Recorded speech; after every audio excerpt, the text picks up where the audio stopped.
Once a man went to the Prophet sallallahu alaihi wasallam, and he said, Ya Rasulullah sallallahu alaihi wasallam,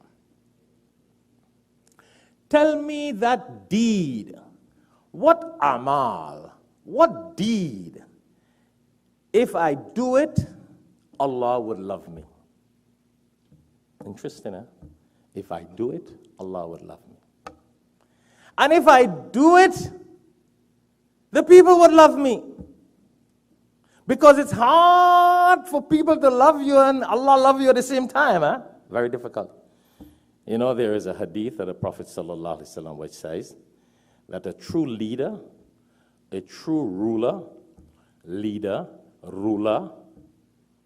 if he obeys the people, what happens? Allah cuts his neck on the day of judgment. Because he's going to do things to please people, like politicians. Well, not all, most. You do things to please the people, so you displease Allah. So on the day of judgment, we face the consequences. And the flip of that is if we do things to please Allah, then the people will cut our necks. Think about it. With our own wives and children, if you try to do what is right, they think you're stupid, you're primitive, you're uncivilized, you're not of this world. What is wrong? You're mad. Your own blood. Why? Well, she's not your blood really, but your children, she's your honey. When it's honey to do. When you can't do, when she no more honey. So even our own wives and children, when we want to do what Allah says, they say, you're mad, you're this, you're that. You want to put the children on the right path, they're like, astaghfirullah, you will not be living up to society.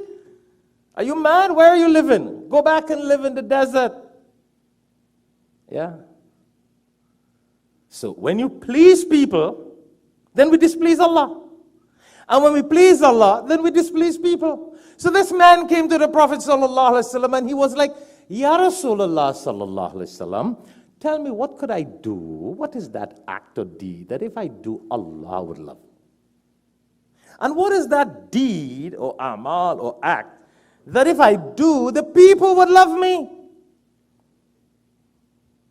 What was the answer of the Prophet sallallahu alaihi wasallam?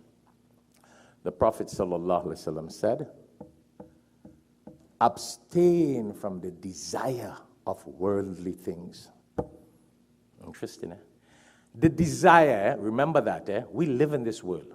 Yeah, you're going to have children, you're going to have wives, you're going to have, and I said wives, and not just a wife, you could have wives, you could have properties, you have food, nothing, you have a house, it didn't mean that. Those are necessities. The Quran and the Sunnah tells us that we should have those things, and we could have those things. You need to have a family, a wife, family, career, job, work, don't beg.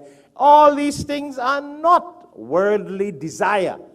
These are necessities in the world that has been authorized by Allah and His Rasul. So He wasn't speaking about these things. You got a point? But when you have desires for things that are beyond the necessities of life in this world, that's what the Prophet ﷺ said. And if you abstain from that desire for worldly pleasures, Allah would love you. How many people we have nowadays who abstain from these things? Sometimes we pray in Salah and we're asking for those things.